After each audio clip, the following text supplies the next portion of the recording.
¿Cómo creen que antes operaban a los pacientes?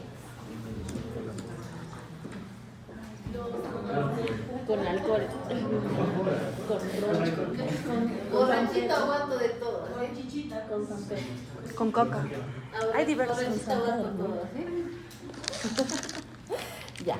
En la historia de la anestesiología lo que tenemos que entender es que nosotros hemos sido una necesidad porque el paciente se moría en el momento del acto quirúrgico de tanto estrés. ¿Qué pasa si me están cortándome un brazo? Dolor.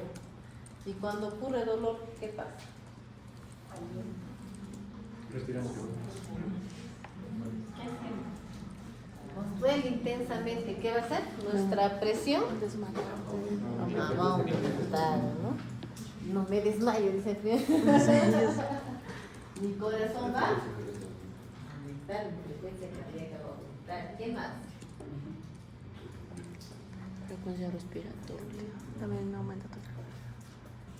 Puedo hacer un valsalva, ¿no? Como este compañero. Y me desmayo, ¿no? Después me despierto otra vez con dolor. Me choco, ¿no? Hago un choco, ¿no? ¿Por qué me choco? ¿Por qué? Por la desesperación, por el aumento de la frecuencia cardíaca, aumento de la frecuencia respiratoria. Porque las personas después de tanto estrés, después de que su corazón está latiendo a 200 por minuto, porque eso pasa, ¿no? Tanto dolor, aguantar, sin ningún medicamento, sin nada, ¿ya? Eso pasaba, ¿no? Les operaban y después de que los operaban se morían. O en el intraoperatorio se morían, ¿ya? Eso ocurría. ¿Ya? Por eso es que solamente las operaciones eran de brazos, de piernas, no entraban a cavidades, para nada. Entonces, gracias a la anestesiología, la cirugía también evolucionó. ¿Ya?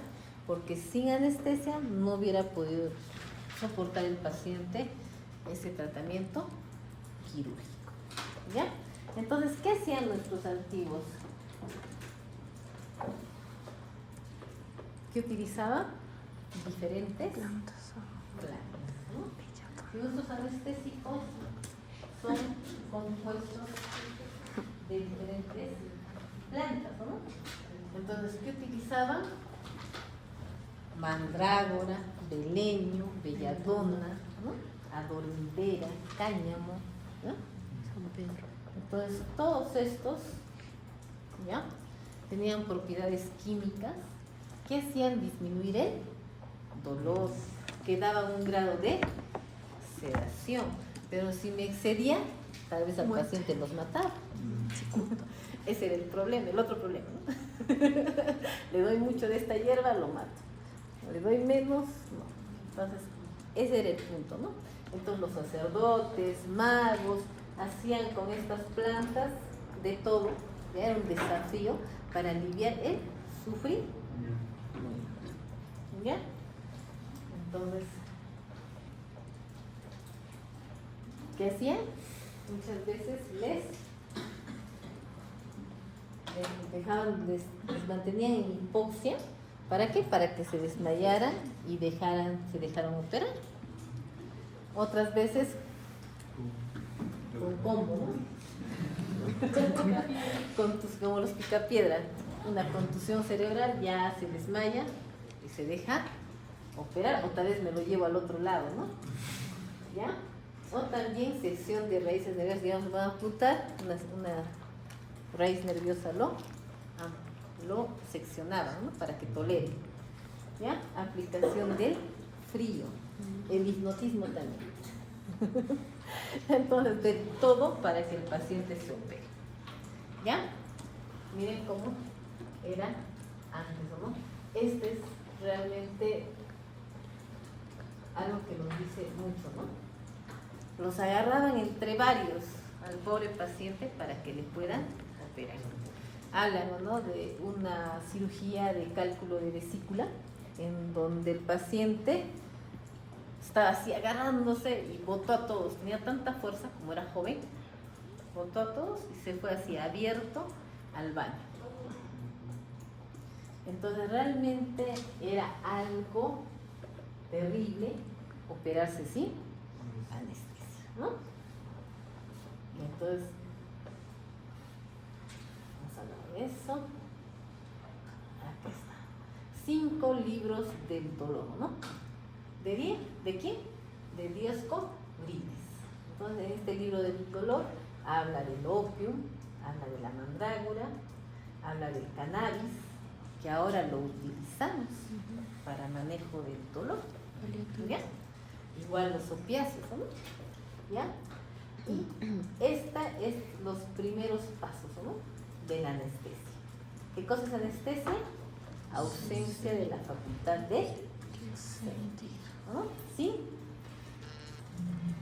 sensibilidad. Y acá, Valerius Cordus, en 1540 todavía, ¿ya? Utilizó el aceite de vitriolo, o el aceite sulfúrico, dulce, ¿ya? Que es el famoso éter, ¿ya? Entonces, este personaje ya conocía el éter, descubrió el éter, pero no sabían todavía cómo utilizarlo, ¿no? Entonces ya lo estaban probando en pollitos, ¿no? Para saber qué efectos tenía en estos animales. Como todo medicamento, ¿en quiénes prueban primero, verdad? Los pobres animales, ¿no?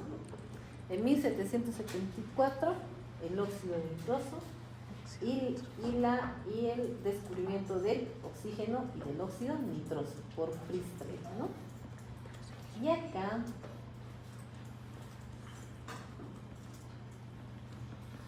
William Friedrich ya aisló qué cosa, la morfina. Y la morfina, ¿a partir de qué? Del opio. ¿Por qué morfina? Por Morfeo, ¿no? El dios griego del sueño, amigo de nuestro amigo que se está durmiendo. ¿Ya? Se sabe recordarse de Morfeo, ¿no? En 1818, Faraday, químico y físico inglés, quien nota que la inhalación del éter con aire común tenía efectos similares al óxido nitroso y además advierte los peligros de su alta dosis, ¿no? Entonces, ¿qué pasa, no? Todos nuestros anestésicos que cuando nos producen depresión de la parte de nuestro sistema nervioso, ¿ya? Tenemos que entender que podemos dejar de respirar, y si dejamos de respirar, hacemos paro respiratorio y nos morimos. Pero ¿qué pasa? Que ellos querían encontrar, ¿no? ¿Cuánto exactamente tengo que colocar para no llegar a este punto, ¿no? Que el paciente puede estar anestesiado, pero pueda ventilar espontáneamente y sin complicarse de esta manera, ¿no?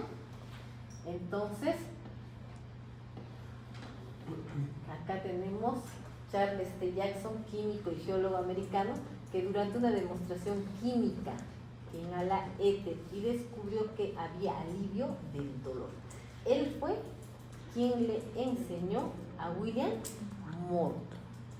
Y William Morton es el primera vez, ¿no? Utilizó William Morton, quien había sido odontólogo, ¿ya? Quien fue el que primera vez hizo una exodoncia, ¿ya? Con éter, ¿ya? Y utilizó este sistema. Y este sistema, ¿qué cosa era?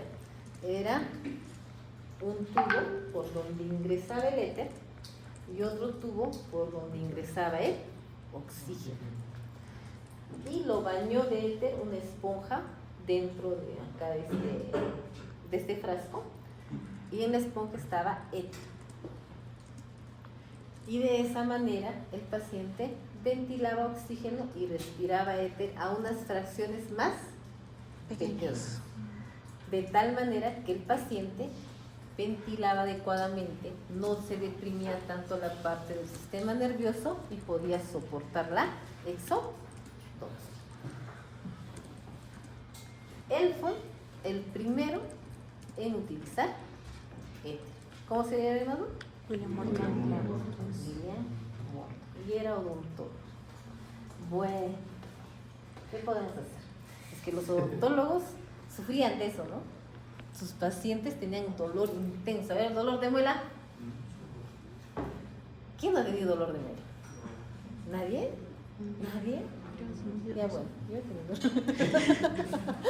La cosa es que el dolor de muela es bien insoportable, es terrible, pero malas experiencias. Y me imagino que en esa época también los odontólogos tenían ese problema, ¿no? Cómo solucionar los problemas de los pacientes con bastante dolor. El dolor odontológico es uno de los primeros dolores de mayor intensidad, similar a una histerectomía abdominal, imagínense. Entonces sí, era muy doloroso. Pero ¿quién hizo su primera demostración pública? Fue Gilbert Abbott. Y no diré, fue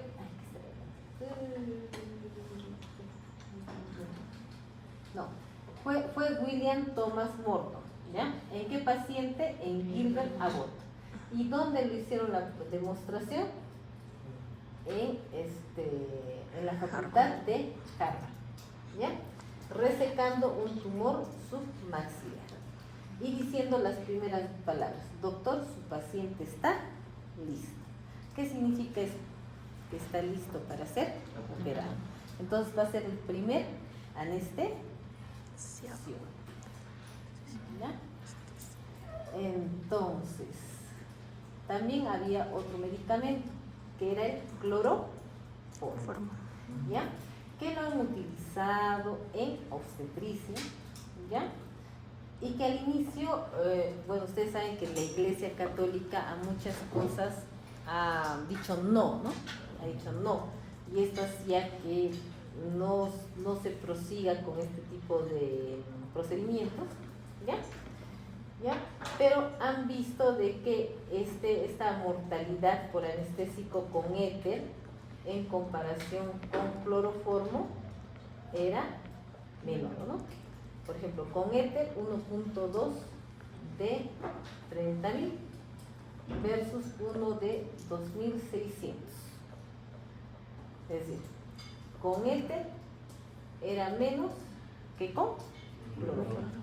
Por eso es que éter lo han utilizado con más frecuencia. Y John Snow, primer anestesista dedicado a la anestesia, es decir, ya como carrera, como profesión, ¿ya? ¿En qué año? 1813 a 1854, ¿ya? Atendió el 8º parto de la reina Victoria sin dolor. ¿Y qué más?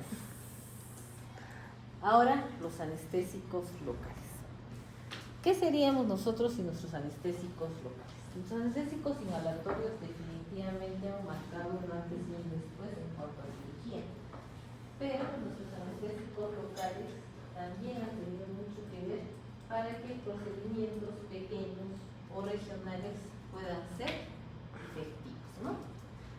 Y en 1884, Kohler comunicó el uso de la cocaína como anestésico local. En 1898, Beer inyectó 15 miligramos de cocaína en el espacio intratecal, realizando así la primera anestesia raquídea en la historia. Porque es muy importante recalcar eso. Sin anestésicos regionales, nosotros no podríamos dar anestesia a muchos pacientes, ¿no? Sí. Por ejemplo, les pongo un ejemplo, ¿ya? Tenemos pacientes de diferentes tipos, como les estaba comentando, con procesos respiratorios. Por ejemplo, de esa abuelita que les comentaba. Si yo les hubiera puesto una anestesia general, tal vez se hubiera quedado con tubo endotraqueal, se hubiera ido a UCI, todo un problema. Pero gracias a una anestesia locorregional, he logrado que esta paciente no necesite o no se complique de esta manera. ¿Me entienden? Y de estos casos hay un montón, ¿ya? Entonces, gracias a la anestesia local, realmente también hay un antes y un después. ¿Ya? Después de esto, en 1880, William Masewell realiza intubación orotraqueal. ¿Por qué es importante eso? Porque en los primeros pasos de lo que es todo lo que es la anestesia, en toda la evolución de la anestesia, toda la evolución de la anestesia, vemos que todo se produce con la depresión del sistema nervioso central. Es decir, al final la mortalidad era también mayor. Ya no había tantos muertos como antes, pero la mortalidad continuaba. ¿Por qué? Porque bajo efectos de la anestesia el paciente se deprime la parte del sistema nervioso central. Para que uno lo pueda ventilar al paciente y esté protegida la vía aérea, ¿qué necesitábamos? Haber descubierto ¿qué? El tubo endotraqueal, el laringoscopio, ¿sí o no? El estetoscopio, ¿ya? Y por eso es importante la intubación endotraqueal y también lo que han diseñado el estetoscopio, ¿ya? Ahora, también es importante, ¿qué cosa? El CO2. ¿Por qué es importante el CO2? Nosotros inhalamos oxígeno y botamos CO2. Todas nuestras máquinas de anestesia tienen cal sodada. Todas. ¿Y para qué sirve la cal sodada? Para absorber ese CO2 que nosotros exhalamos, para que nuevamente el oxígeno ingrese a nuestro organismo sin CO2. Que esa es la idea, ¿no? Entonces es muy importante también el descubrimiento de Jackson, ¿ya? Para que se absorba el CO2 por medio de cal sodada. Entonces ya empieza a haber de todo, ¿no? El tubo endotraqueal, ya no simple, con un manguito, en el cual permite que el... ¿Conocen el tubo endotraqueal? ¿Sí? ¿Está bien? Ya.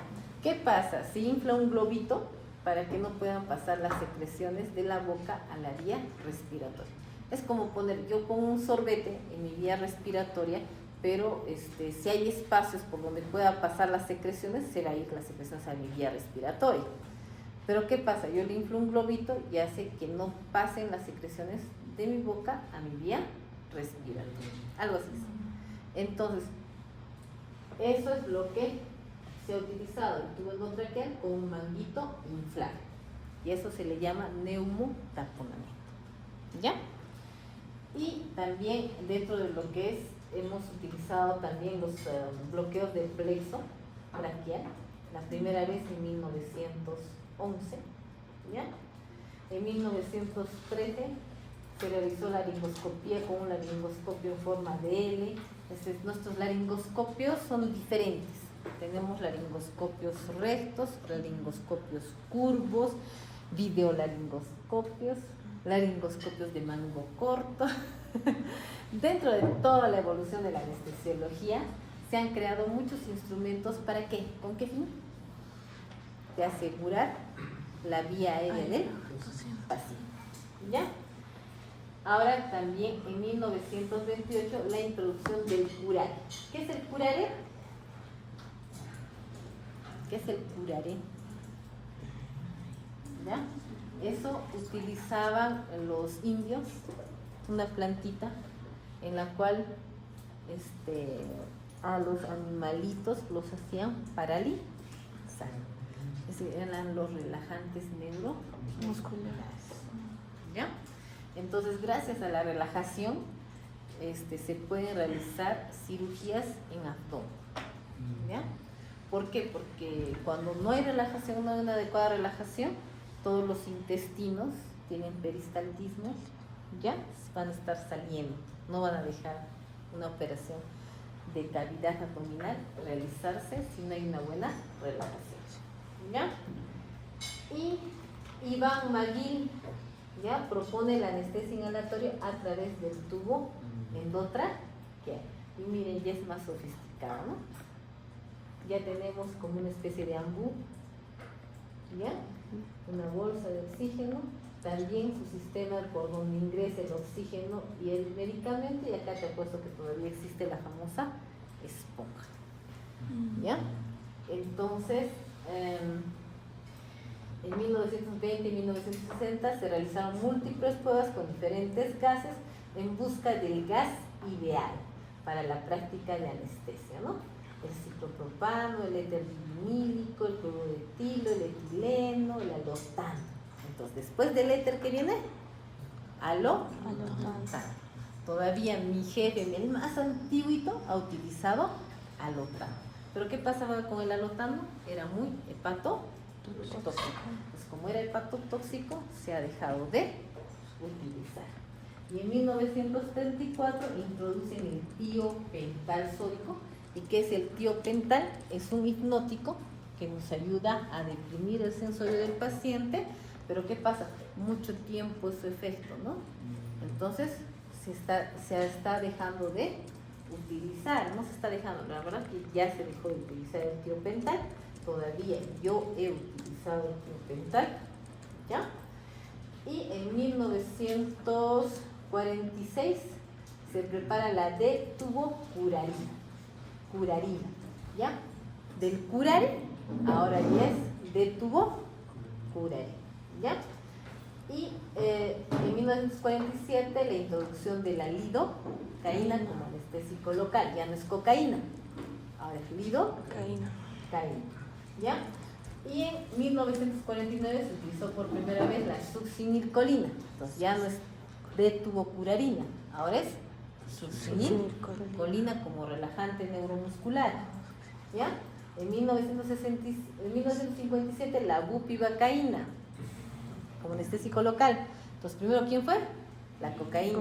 Después fue lidocaína. Después fue bupivacaína, ¿no? Ahora en 1961 hablaron ya de la mínima, de la concentración alveolar mínima. Así como medimos cuánto de anestésico inhalatorio le damos a nuestro paciente. ¿Ya? En 1963 empezó ya los floranos. ¿Quién fue el primero? El enflorano. Entonces, ¿quién fue primero? ¿De anestésicos inhalatorios? El éter. Después fue el alotano. Y luego el enflorano. ¿Ya? En 1963 se sintetiza la ketamina. ¿Quién ha escuchado acerca de la ketamina? ¿Alguien? Como droga también se utiliza. Como droga también se utiliza la ketamina, no solamente el fentanilo, también la ketamina. Por eso los anestesiólogos, ¿quiénes somos? Los más proclives a ser drogaditos. No quieren decirlo, no.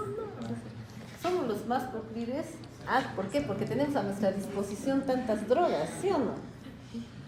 Claro, bueno, no les puedo decir mucho, pero sí pasa eso. Entonces, en 1965 empieza el isoflorano, 1966 el enflorano, en 1981 el isoflorano. Y el antes y después del anestésico endovenoso, en 1989 el propofol. El propofol se lo ha reemplazado ¿a quién? Al tiopental como hipnótico. Y ahora en todas las salas de operaciones, ¿qué cosa van a ver? Propofol. ¿Ya? Entonces, en 1992 se utiliza en clínica el desflorano y en 1996, hace poquito, ¿cuánto? ¿Poquito? 20 años, ¿no? Hace 20 años el remifentanilo. Antes del remifentanilo fue el fentanilo, le comía el fentanilo, que es un opioide. De la morfina, el fentanilo, y luego recién viene el remifentanilo. La diferencia, remifentanilo, pues está carísimo. ¿Por qué? Porque se metaboliza a nivel plasmático. Es decir, lo colocamos la droga y en 7 minutitos ya no está la droga en nuestro organismo. ¿Me entiendes? Por eso es que lo utilizamos en anestesia endovenosa continua.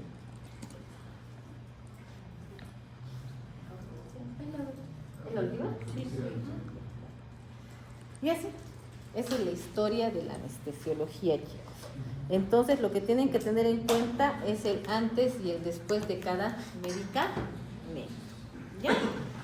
Acuérdense que tenemos hipnóticos, opiáceos, relajantes, neuromusculares. No es difícil, anestésicos locales. ¿Ya? Después de la lidocaína, la bupivacaína, ¿quién viene? La levobupivacaína.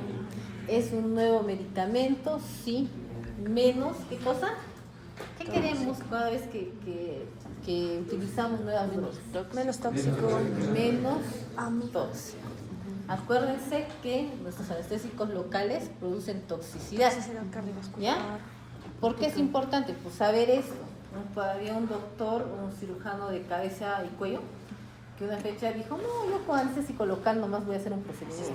Estaba haciendo el procedimiento y el paciente empezó a desaturar. Llamen al anestesiólogo. El anestesiólogo va y encuentra al paciente cianótico. ¿Qué había hecho? Paro respiratorio. Entonces, sí, la toxicidad, a pesar de que era algo sencillo, solamente localizado en una zona, puedes hacer paro respiratorio. ¿Ya? ¿Por qué? Porque produce toxicidad en el sistema nervioso central y el paciente no puede ventilar. ¿Ya? Entonces, es muy bonita la anestesiología, chicos. ¿Ya? Es interesante también. Si quieren vivir en el estrés absoluto, se los presento. Estrés absoluto. ¿Ya? Y ahí nos quedaremos. ¿Ya? Tenemos, normalmente les hago dar un pasito de este tema, porque como es un tema